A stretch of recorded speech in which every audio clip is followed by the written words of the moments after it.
à Dieu. Nous avons prié.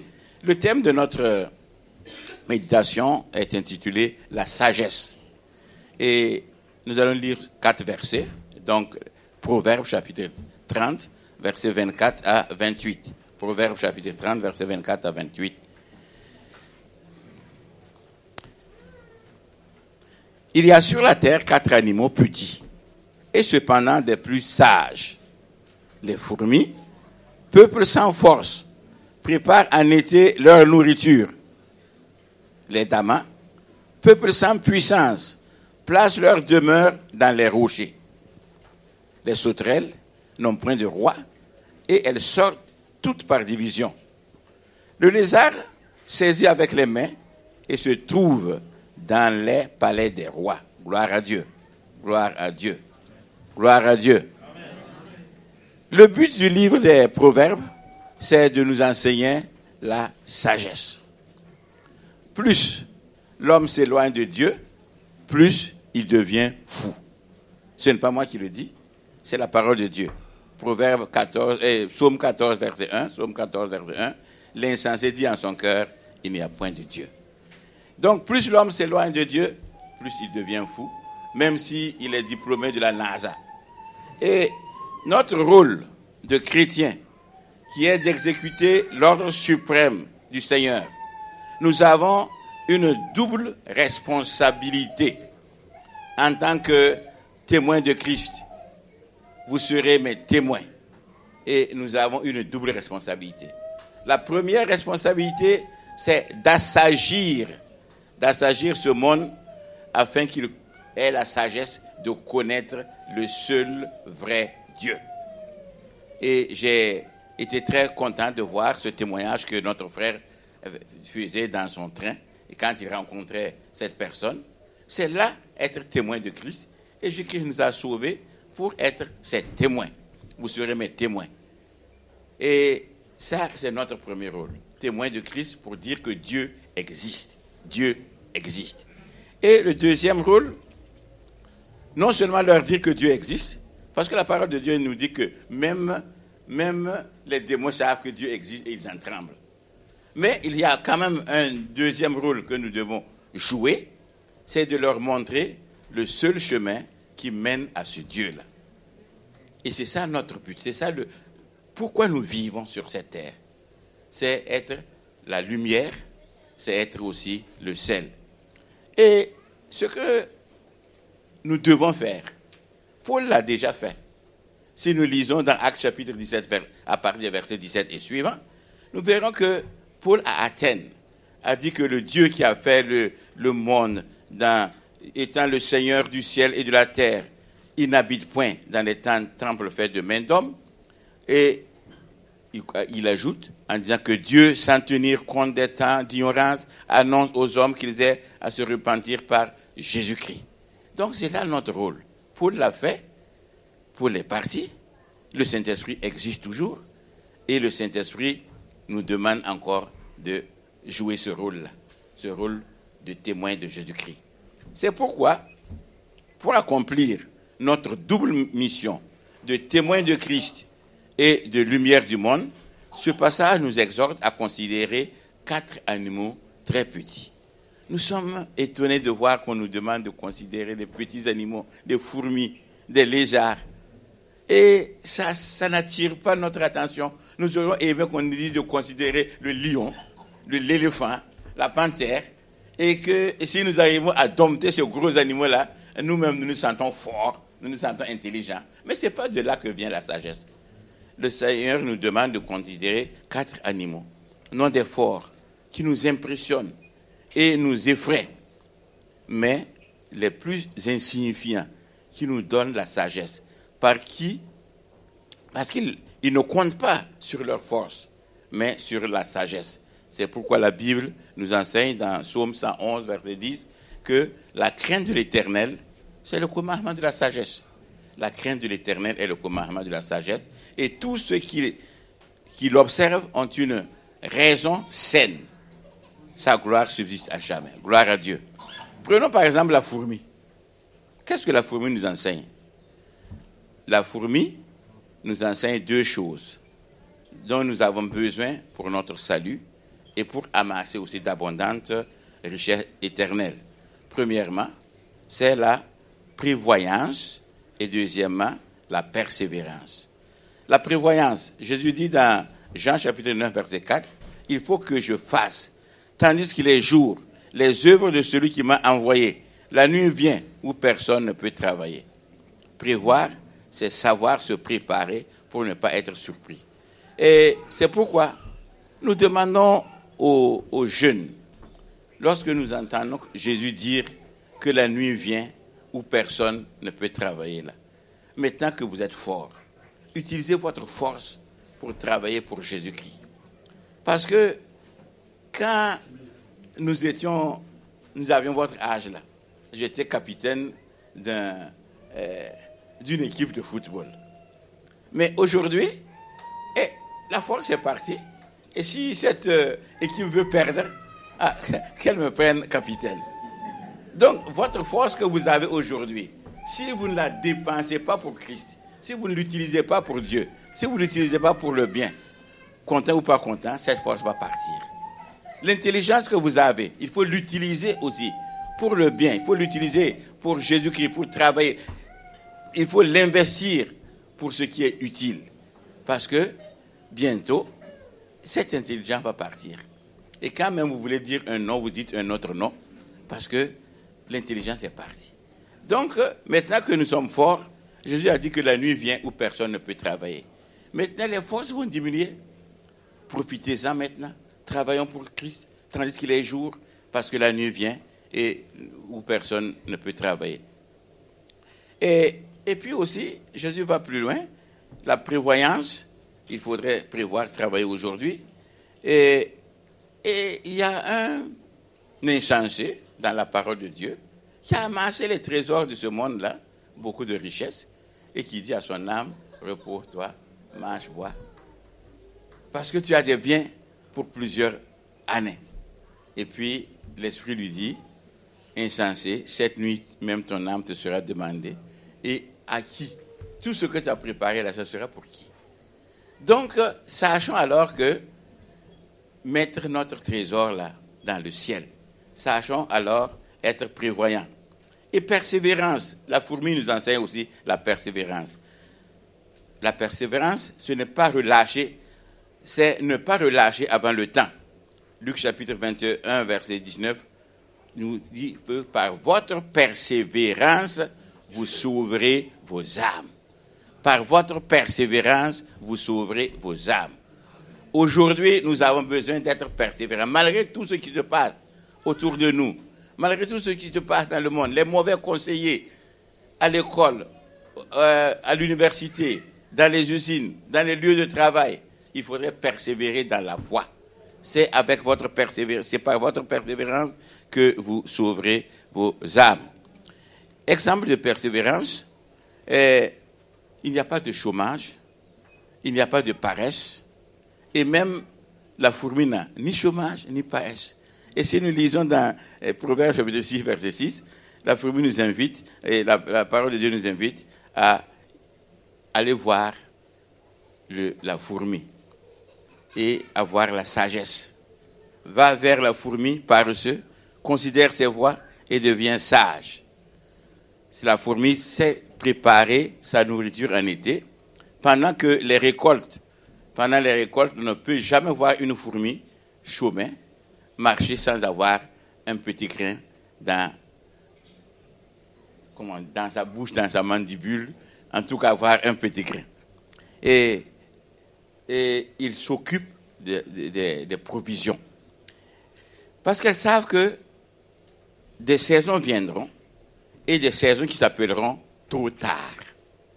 Une saison viendra et cette saison s'appellera trop tard. Trop tard, pendant l'hiver, la fourmi ne peut plus sortir. Quand il pleut, la fourmi ne peut plus sortir. Et comme elle est prévoyante, elle met ses provisions bien au fond de la terre au moment où elle peut sortir et elle peut rentrer. Et maintenant, c'est notre temps d'amasser pour le ciel. C'est notre temps d'amasser pour Jésus-Christ. Et pendant le temps des dures famines, au Burkina Faso, par exemple, nous voyons qu'il y a des gens qui n'ont pas su garder leur récolte. Ils se sont amusés avec leur récolte. Avec le mil, qui est la céréale de chez nous, on peut faire aussi de la bière. Donc les gens ont utilisé leur mil, au lieu de nourrir leur famille, ils en ont fait beaucoup de bière. Et c'est fini. Et pendant la famine, ce qu'on appelle le temps de soudure, entre la saison de pluie et la sécheresse, pendant le temps de famine, ces gens-là vont quelquefois chercher des fourmilières, creuser ces fourmilières-là pour essayer de voler les céréales que les fourmis avaient mis dans les choses. Vous voyez? Donc, vous voyez comment la fourmi est prévoyante et la fourmi, quand même, nous enseigne.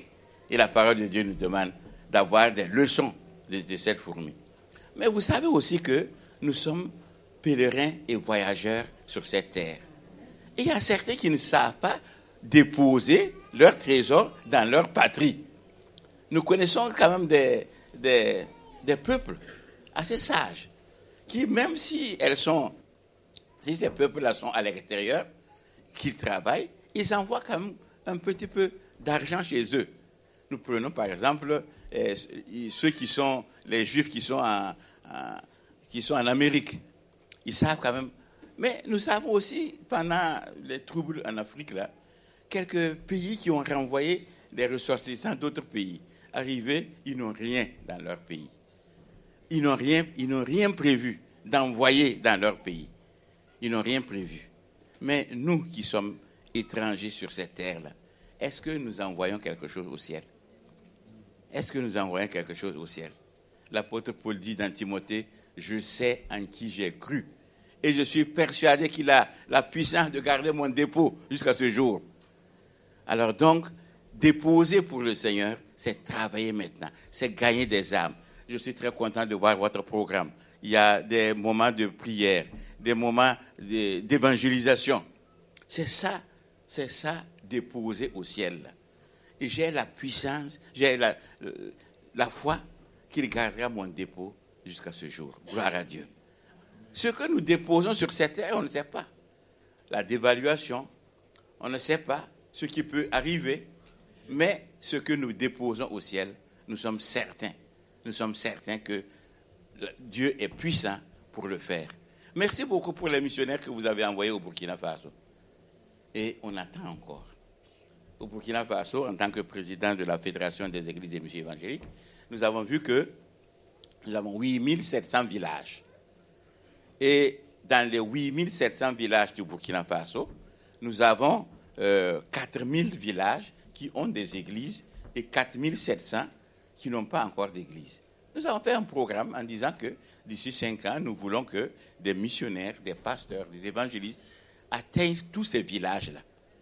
Nous sommes heureux parce que les Assemblées de Dieu, c'est la première dénomination qui est venue au Burkina Faso en 1921. Nous n'avons pas encore 100 ans. Bon, c'est vrai qu'en parlant des Assemblées de Dieu, 1921, c'est plutôt que Scott, quand il venait en France, c'est vrai. Mais on n'a pas encore un siècle d'existence. Mais on n'a pas encore tous les villages. Et nous voudrions tous les villages du Burkina Faso. Pendant le temps de dure famine, la fourmi s'est entrée dans son trou là et bien mangé. Et nous voyons dans Hébreux chapitre 10, verset 35, lorsque la parole de Dieu nous dit « N'abandonnez donc pas votre assurance, à laquelle est attachée une grande rémunération, car vous avez besoin de persévérance, afin qu'après avoir accompli la volonté de Dieu, vous obteniez ce qu'il vous a promis. » Gloire à Dieu. Deuxième animal, c'est les damas. Les damas nous apprennent la meilleure stratégie pour échapper à l'assaut de l'ennemi. Ce sont des petites bêtes, encore plus petits que le lièvre, par exemple, mais ce sont des bêtes sans force, mais qui nous enseignent la leçon de Psaume chapitre 20, verset 8, lorsqu'il dit « Ceux-ci s'appuient sur leurs chars, ceux-là sur leurs chevaux. Nous invoquons le nom de l'Éternel, notre Dieu, et On n'a pas besoin de force physique, militaire, économique pour réussir sa mission en Dieu. Et dans Ésaïe chapitre 41, verset 14, il dit « Ne crains rien, vermisseau de Jacob, faible reste d'Israël, je viens à toi, à ton secours, dit l'Éternel, et le Saint d'Israël est ton sauveur. » Gloire à Dieu. Donc, cette bête n'a pas de défense, n'a pas de cornes, n'a pas de sabots, n'a pas de dents, mais quand elle est attaquée, qu'est-ce qu'elle fait? Elle entre dans son trou là, qui est dans un rocher. Et nous aussi, en tant que chrétiens, la parole de Dieu nous dit de ne pas rendre le mal pour le mal. Donc, nous n'avons pas de cornes, on n'a pas de crocs, on n'a pas de sabots. Mais qu'est-ce qu'il faut faire si nous prions? Si nous entrons dans notre trou, si nous entrons dans le trou de notre rocher, qui est Jésus-Christ, et par la prière, nous sommes plus que vainqueurs. Par la prière, nous sommes plus que vainqueurs. Mais si jamais par curiosité, le Dama veut sortir voir qu'est-ce qui se passe, alors ce qui lui arrivera, c'est lui qui a voulu. Et si par curiosité aussi, le chrétien veut quitter la protection de Dieu, veut quitter l'aile protectrice du Seigneur qui le couvre, alors ce qui lui arrivera à celui qui l'aurait voulu. Donc, si aussi longtemps que nous resterons sous les plumes de l'Éternel, personne ne pourra nous nuire. Il faut à cette personne-là ou à cette chose-là une puissance pour soulever la poule afin d'attaquer les poussins qui sont en dessous. Mais qu'est-ce qui est plus puissant que l'Éternel, notre Dieu? Qui peut soulever l'Éternel pour nous attaquer? Personne. C'est pourquoi notre assurance, c'est lorsque nous faisons comme les damas, lorsque nous nous cachons sous la puissance de l'Éternel. Maintenant, les sauterelles, elles nous apprennent que c'est dans l'unité que nous sommes invincibles. Leur force vient de leur unité. Au Burkina, nous avons été attaqués plusieurs fois par des sauterelles et les champs ont été entièrement brûlés, perdus, parce que des sauterelles sont arrivées. Des sauterelles, qu'est-ce que c'est des sauterelles? Si elles arrivaient 10 par 10, il suffit seulement d'une claque, et puis elles mouraient.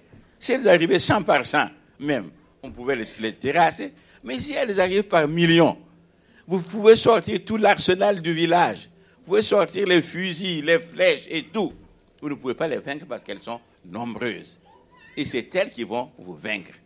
Aussi, la force de l'Église se trouve dans son unité.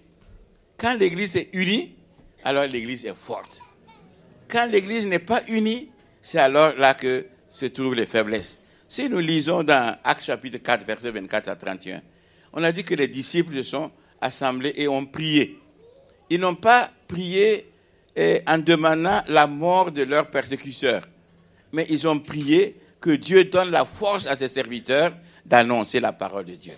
Et si nous allons au verset 31, nous verrons qu'on a dit, quand ils eurent prié, le lieu où ils étaient assemblés trembla. Ils furent tous remplis du Saint-Esprit et ils annonçaient la parole de Dieu avec assurance. Gloire à Dieu. Quel que soit tout ce qui peut nous troubler, quelle que soit l'actualité quand même qui nous trouble un peu, si nous prions, nous sommes plus que vainqueurs. Nous sommes plus que vainqueurs.